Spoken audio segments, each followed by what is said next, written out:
Bonjour à tous, Christian Chiza de ondinium.com. On arrive maintenant à la quatrième et dernière vidéo de cette série Découvrez le modèle du flow. Voilà. Alors dans les vidéos précédentes, je vous ai parlé des fondements scientifiques de ce modèle. Je vous ai expliqué comment passer votre bilan flow, qu'est-ce que c'était le flow, ses applications.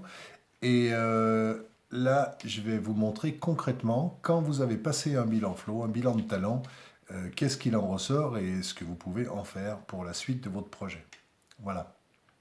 Alors, je vous avais expliqué qu'il résulte bien sûr du fait de passer un bilan de talent, un rapport, il y a même deux rapports, un rapport complet et un rapport de synthèse. On va raisonner déjà sur le rapport de synthèse. Et dans ce rapport, vous avez beaucoup d'informations qui vont vous être très très utiles. Voilà. Alors, la première information qu'on trouve en haut d'un rapport de bilan de talent, c'est la situation émotionnelle qui correspond à celle que vous avez pris en référence pendant tout le bilan que vous avez passé. Alors ça peut être la situation professionnelle que vous avez quittée, ça peut être donc comment je me sentais, comment était ma boussole émotionnelle, ou ça peut être la situation professionnelle dans laquelle vous êtes. Alors, il va s'agir pour la personne de passer de la théorie, je vous ai montré déjà la boussole émotionnelle, à la réalité de sa boussole, voilà, qui va apparaître sur le bilan. Je vous rappelle que la boussole, elle est constituée des états psychologiques qui sont engendrés chez vous par les activités que vous faites. Voilà. Donc il peut y avoir plein de combinaisons possibles. Il y a des gens dans leur boussole qui ont une seule émotion, une seule émotion, un seul état psychologique. Par exemple comme ça. Et il y en a d'autres qui ont toutes les couleurs. Il y a d'autres personnes qui ont des situations diverses et variées qui vont apparaître en miroir, et cette fois-ci, ça va plus être un sentiment diffus sur lequel vous avez du mal à mettre des mots, ça va être des colorations des secteurs de la boussole, et on va pouvoir analyser bien sûr ce qu'il y a dedans. Voilà, donc je viens de vous montrer rapidement une personne qui est dans cette situation. Si elle ne fait rien, elle peut rapidement préparer un burn-out en fait. Voilà. Donc vous allez avoir le miroir mesuré, objectif de votre situation émotionnelle à l'instant T où vous passez votre bilan. Évidemment que si vous mettez en place des actions et un plan d'action avec le coaching qui suit le bilan flow, pour améliorer la situation, votre boussole émotionnelle, elle va changer. C'est l'objectif. Voilà. Si vous avez quitté une situation professionnelle, le miroir de votre boussole émotionnelle va conforter en fait comment vous vous sentiez, peut-être pas bien, en mettant des mots dans cette situation ancienne. Voilà, on va raisonner sur une personne qui est en poste dans une situation donnée. Le premier rapport, c'est qu'elle va avoir le miroir de sa boussole émotionnelle. Le deuxième élément qui va apparaître en bas du rapport, ça va être ce tableau que j'ai déjà utilisé dans les exercices que je vous ai fait faire sur l'implication, la qualification, est-ce que j'utilise mes compétences et est-ce que j'exerce les activités souhaitées. Et là, la personne va avoir une mesure qui est le miroir de ses réponses dans le bilan avec des curseurs grisés, situation insatisfaisante, moyennement satisfaisante, satisfaisante. Ces 4 curseurs vont être grisés. Voilà, en fonction de ses réponses évidemment, et si les résultats de son bilan ont été validés. La notion de nuance et de cohérence dont je vous ai parlé dans la vidéo précédente. À partir de là, je vais accompagner la personne sur 2 pistes potentielles, suivant que c'est plutôt les compétences et les activités souhaitées qui sont dégradées, auquel cas on va travailler sur une certaine partie du bilan que je vais vous montrer après. Ça, ce sont des critères qui sont liés à la personne elle-même et à ses talents. Ça veut dire que ses compétences et ses talents sont sous-utilisés et elle va tout de suite voir lesquels. Et si elle a une implication, une qualification dégradée, je vais accompagner la personne à faire une analyse sur en quoi son environnement ne nourrit pas ou ne nourrit pas correctement ses besoins et ses valeurs. Donc il peut y avoir un travail sur une méconnaissance des personnes par rapport à ses compétences et surtout ses talents. J'avais pris la métaphore d'une plante dans les vidéos précédentes. Ça, c'est le travail sur la personne elle-même. Et il peut y avoir un axe de travail sur en quoi son environnement n'est pas propice pour elle. C'était la métaphore du terreau. Une bonne plante dans un bon terreau. C'est pour ça que dans un bilan de talent, les 4 critères que je viens de citer devraient tous être dans la colonne satisfaisante pour que la situation professionnelle globale soit satisfaisante. Je suis dans le bon environnement qui soutient et qui attend et qui a besoin et qui valorise mes talents. Voilà, c'est ça l'objectif. Donc, avec ce tableau, je vais aller directement avec la personne, droit au but, en regardant quel est le point, en fait, qui n'est pas satisfaisant et sur lequel il est prioritaire que la personne se focalise. Voilà. Le troisième et le plus important des apports va être résumé dans un tableau. Je vous montre au passage comment il est, mais il se présente comme ça. Ça, c'est un tableau qui est noté parce que c'est un tableau débriefé avec une personne. Dans ce tableau, la personne va avoir une information essentielle concernant elle-même. L'information essentielle qu'elle va avoir et qui aura été validée, c'est quelles compétences universelles parmi le référentiel des 18 génère chez moi quel état émotionnel de la boussole. Donc en fait, dans ce tableau de la page 2 du rapport, la personne va mettre des mots, pouvoir mettre de la conscience, découvrir ou confirmer quelles compétences universelles me mettent dans quel état. Donc en particulier, quelles sont mes sources de flow?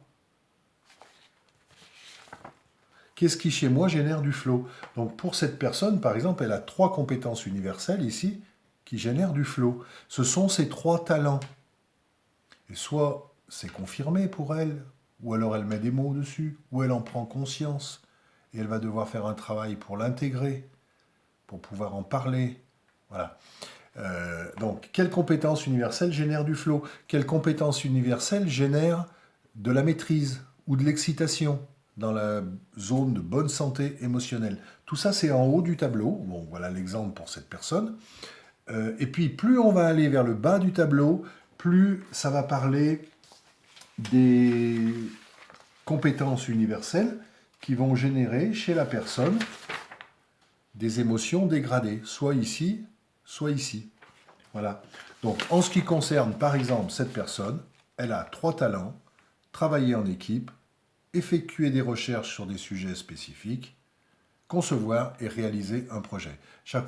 Maintenant, elle sait que quand elle allume ça, que ce soit dans ce métier actuel ou si elle recherche un autre emploi, dans un autre métier, si ses compétences universelles sont activées, ça va être automatiquement un générateur de bien-être pour elle, à condition qu'elle ait envie de les continuer et que ça continue pour elle de constituer un défi.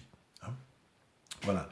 Elle va savoir, dans cet exemple, que pour elle, réfléchir à des problèmes complexes abstraits, agir sans règles et sans routine, c'est un ingrédient d'excitation pour elle. C'est-à-dire c'est quelque chose qu'elle aime beaucoup et elle apprend en faisant. Donc pas de problème, ça fait partie de sa zone de confort émotionnel. Elle va bien sûr avoir confirmation ou découvrir en bas du tableau de la page 2 toutes les compétences universelles qui chez elle vont générer des émotions dégradées dans la boussole. Donc ça veut dire concrètement, c'est dans ce poste-là un plan d'action de réduction ou de suppression de ces activités qui dégradent sa boussole, ou alors une négociation avec son manager ou avec des collègues pour échanger des activités avec des collègues qui auraient aussi passé leur bilan flow. Et de cette façon, la personne à la page 2 va avoir tous les leviers pour piloter son bien-être ou son amélioration de bien-être. Voilà. Les 3 éléments essentiels que la personne va avoir d'une façon mesurée et validée pour travailler à partir de son bilan de talent et rétablir sa santé émotionnelle. Voilà. Je vous cite au passage quelques exemples d'applications. Qu'est-ce que les gens en font?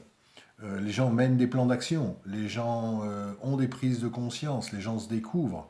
D'un seul coup, ça donne aux personnes une énergie d'un potentiel de transition ou d'amélioration ou de créer quelque chose quand on connaît ses talents.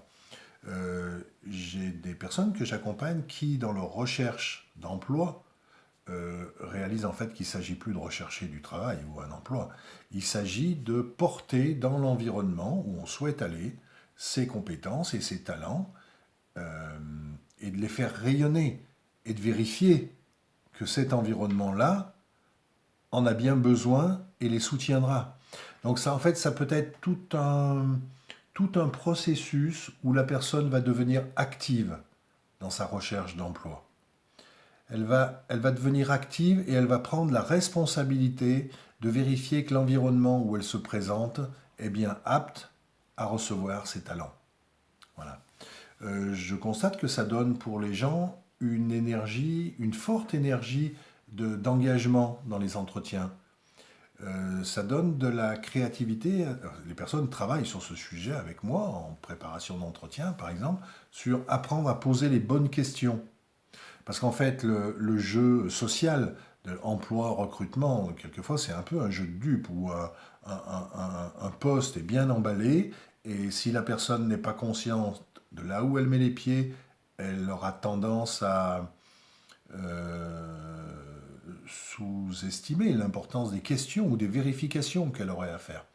Et là, on joue plus comme ça. La personne, elle est consciente de ses talents, de ses valeurs, de ses besoins, et elle est équipée pour vérifier que cet environnement va bien y répondre en posant les bonnes questions, en fait. Hein. Voilà, je vous cite au passage, et vous pouvez l'imaginer, qu'une personne individuelle peut passer son bilan flow, une équipe, quand un manager est responsable d'une équipe, une équipe peut passer des bilans de talent, les gens vont ensuite faire un marché d'échange, ou de transaction, ou de négociation, de répartition de leurs nouvelles tâches pour optimiser leur santé émotionnelle. Donc c'est applicable dans toutes les organisations qui ont une politique de structuration et de développement du bien-être au travail. Et ça peut être aussi un outil de recrutement. Voilà.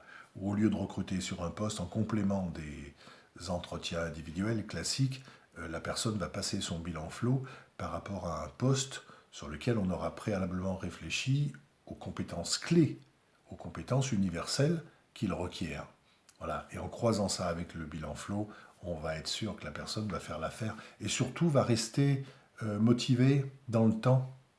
Voilà. Par rapport au problème de turnover. Voilà. C'est ça que je voulais partager avec vous, les apports et les bénéfices d'un bilan flow. Je vous rappelle que c'est un investissement de 30 minutes pour le passer, avec un débriefing de 2 heures avec moi. Et je vous invite à aller voir sur le site ondinium.com les différentes formes d'accompagnement qui peuvent compléter un bilan de talent. Et n'hésitez pas à demander une session stratégique. Voilà, j'espère que cette série de vidéos sur la découverte du flow vous aura intéressé, vous aura envie de découvrir vos talents. Et je vous dis à très bientôt pour une autre série de vidéos.